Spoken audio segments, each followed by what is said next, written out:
Last week was a cracker of a week when everything was overshadowed by the powering up of Marai's 500 kilogram heart. That there engine roared like an OM352 turbo engine should roar. We also did a bit of shopping for essential bits and pieces of our build. This week is a quieter week, with the gentle sounds of sandpaper caressing our dashboard mold, replacing that growling engine. We climb into the installing of our main water system, and Smoke and John has almost completed our bedroom paneling. Sadly, I have another dose of pathetic service from a South Coast business. It is unfrickin' believable. All this and so much more in episode 81 of A Dream Called Marai.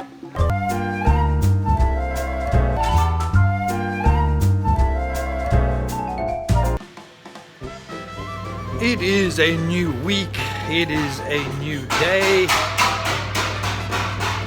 and it's very quiet on Marai. Smoke and John is not here. I have no idea where he is. The guys reckon he's a bit ill. That always makes me worried because obviously it's a time issue for us, you know. Smoke and John's not here, that means not much is happening on Marai. This week we have got somebody helping us install our water tank, and so let's start right there. Fortunately for us, it was just a little tummy bug, and the smoking man was soon back at work.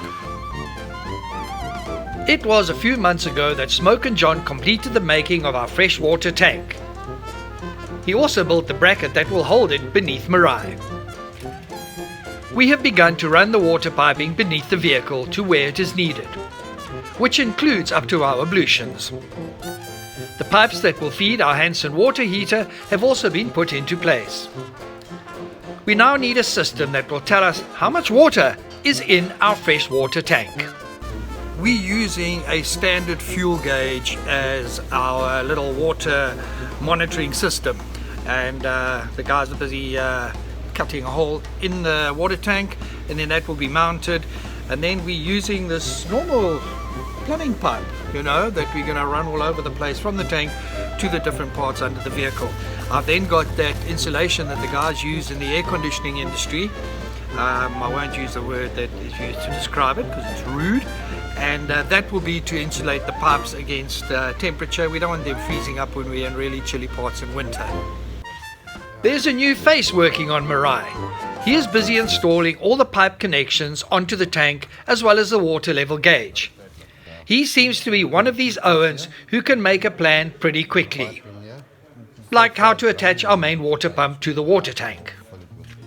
I forgot to mention the oak working on the tank behind me. His name is Chris. He's the new face on Marai, so you'll see him around for a while now.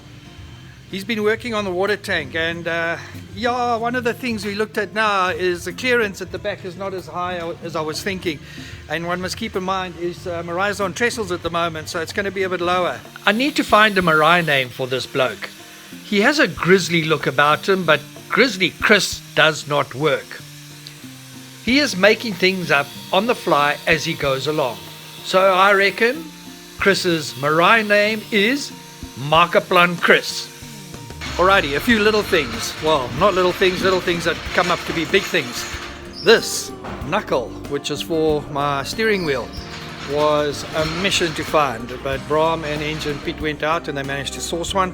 I wasn't going to set foot in a used car part place again after my last experience, so they got it.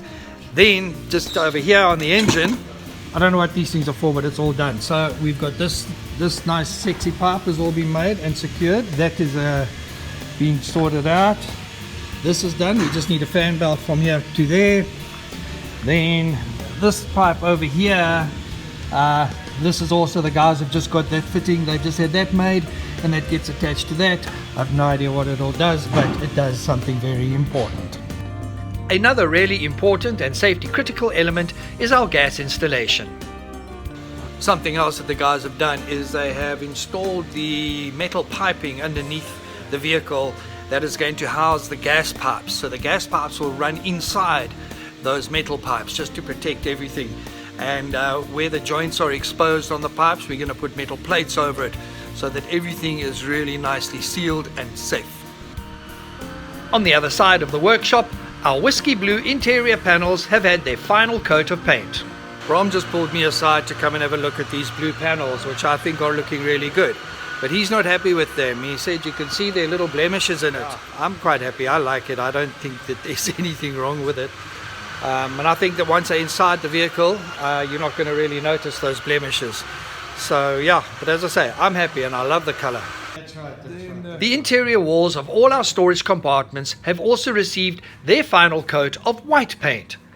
I decided to make all the interior walls white, as it will be easier to see the goods we decide to store in those boxes.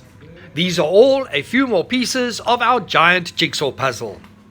One of the parts of that puzzle is our 56 litre Snomaster dual compartment fridge freezer unit, which I just had serviced on the lower south coast. And guess what? Alright, time for my weekly rant about the service delivered by small companies on the lower south coast. The company's name is Proline Services. What they do, they are the agents for these babies, Snomaster fridges. To buy a new fridge like this, which is a 56 litre fridge freezer, 2-compartment, 2-door unit, costs close to 13,000 Rand. They've had it for a month to service it. I went and fetched it. As soon as I hit the dirt road close to my house, this thing started to rattle like a hardcore somebody who smokes cigarettes, like 50 Camel a day's chest rattles.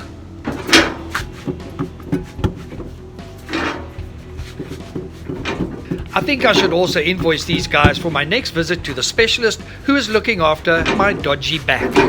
So what I'm going to do now is I am going to open it up and fix it. And I'm not going to go and drive another 40 k's to drop it off for them to go and flipping mess with my fridge. I opened the unit up and it took me literally 1 minute to locate the problem. It's not the compressor that's loose. It's in here, that pipe going in, and I can see the seal that is not around it. So I'm going to try and put it in place with a screwdriver now. And it was a tiny little rubber seal that should have been popped into the pipe where the gas pipe goes into the fridge. That's all it was. And that's all it needed to be done. And it didn't just flop out now while I was driving.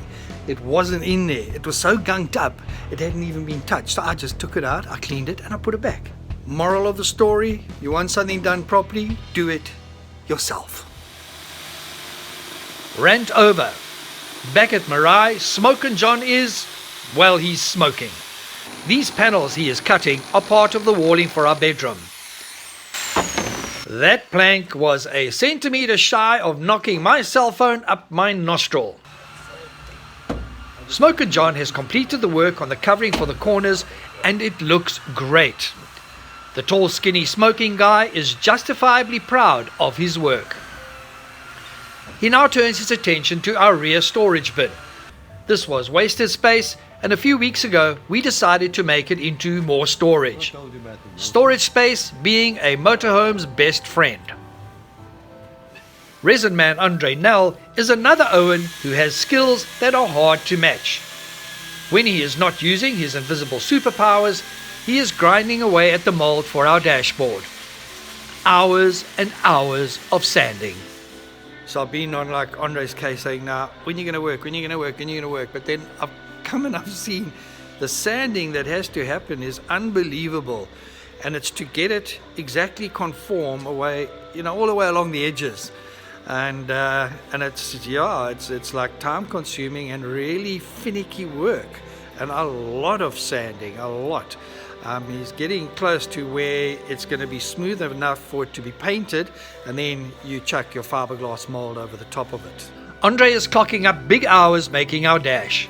However, the fruits of his hard labor are showing in the silky smooth finish he is achieving.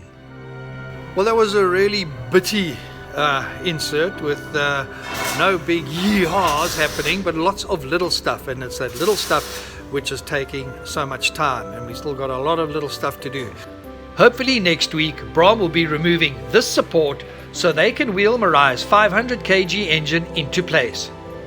Removing the engine over a year ago was a mission of note, and this way will be so much simpler. The plan is to push Marai back by a couple of meters to make space for the massive power plant so it can be wheeled into the engine space. That will be a big moment. But thanks so much for watching. Just a quick one. I have to mention my mates in Ukraine. It's been terrible just seeing places that I loved and visited reduced to absolute rubble. It is heartbreaking. As always, you're in my thoughts. I'm thinking of you. Keep strong, be strong. Next week, as I say, let's get this beast into the beast. Look after yourselves and keep safe. Remember to like us on Facebook and subscribe to our channel on YouTube. You will find us under A Dream Called Marai. Until next time, and keep your dreams alive.